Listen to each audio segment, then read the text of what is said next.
మా జిల్లాలో ప్రీతిబాయ్ అనే అమ్మాయి, ఆ అమ్మాయి చావుని రాజకీయంగా వాడుకున్నారు. నిన్ననే మన డిప్యూటీ సీఎం గారు కూడా ఏం మాట్లాడినారు సార్, మీకు అందరికి మీడియా వాళ్ళు మీరే చెప్పాలి ఏం మాట్లాడినాడు ఆయన. గత ప్రభుత్వాలు ఆధారాలు చెరిపేసినాయట, దానికి నేనేం చేస్తా అంటాడు ఆయన. ఏ ప్రభుత్వంలో జరిగిపోయినాయి? ఏదన్నా ఒక క్రైమ్ జరిగితే క్రైమ్ సీన్ అనేది ఒకటి ఉంటుంది, పంచనామా అనేది ఒకటి ఉంటుంది, పోస్ట్ మార్టం అనేది ఒకటి ఉంటుంది, ఇన్వెస్టిగేషన్ అనేది ఒకటి ఉంటుంది. ఇవన్నీ ఏ పీరియడ్లో జరిగినాయి?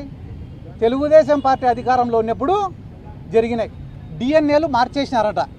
ఒకవేళ మారిస్తే ఎవరు మార్చిండాలా సార్? ఆ రోజు తెలుగుదేశం పార్టీ అధికారంలో ఉంది కాబట్టి వాళ్ళు మార్చిండాల. పవన్ కళ్యాణ్ గారికి నా యొక్క రిక్వెస్ట్ ఏమంటే, సార్ మీడియా సమక్షంగా మిమ్మల్ని రిక్వెస్ట్ చేస్తున్నా, ప్రీతిబాయ్ మర్డర్ కేసులో వాళ్ళ తల్లి వాళ్ళ తండ్రి ఆరోపిస్తుండేది ఎవరి గురించో తెలుసా సార్? తెలుగుదేశం పార్టీ నాయకుల గురించి. మీరు ప్రశ్నిస్తే వాళ్ళని ప్రశ్నించండి, కానీ గత ప్రభుత్వాలని చెప్పి వైసీపీనో కాంగ్రెస్ పైనో ఈ నెపం నెట్టే ప్రయత్నం చెయ్యొద్దు. లేదా ఓపెన్గా నేను చంద్రబాబు నాయుడికి సరెండర్ అయినా కాబట్టి నేను ప్రశ్నించలేననేదన్నా చెప్పేస్తే మేమన్నా కొంచెం ఈ రాష్ట్రంలో సంతోషంగా ఉంటామని చెప్పి ఈ సందర్భంగా నేను తెలియజేసుకుంటూ, ఈరోజు రాజమండ్రి